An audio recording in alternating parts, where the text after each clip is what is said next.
يا أخت هارون ما كان أبوك امرأ سوء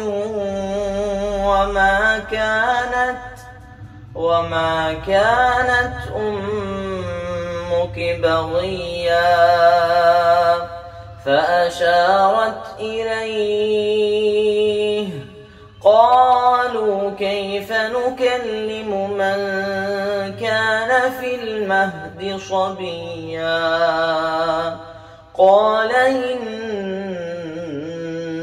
عبد الله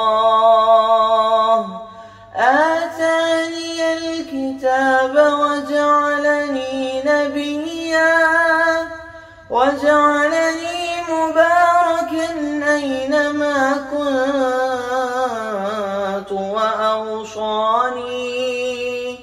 وأوصاني بالصلاة والزكاة ما دمت حيا.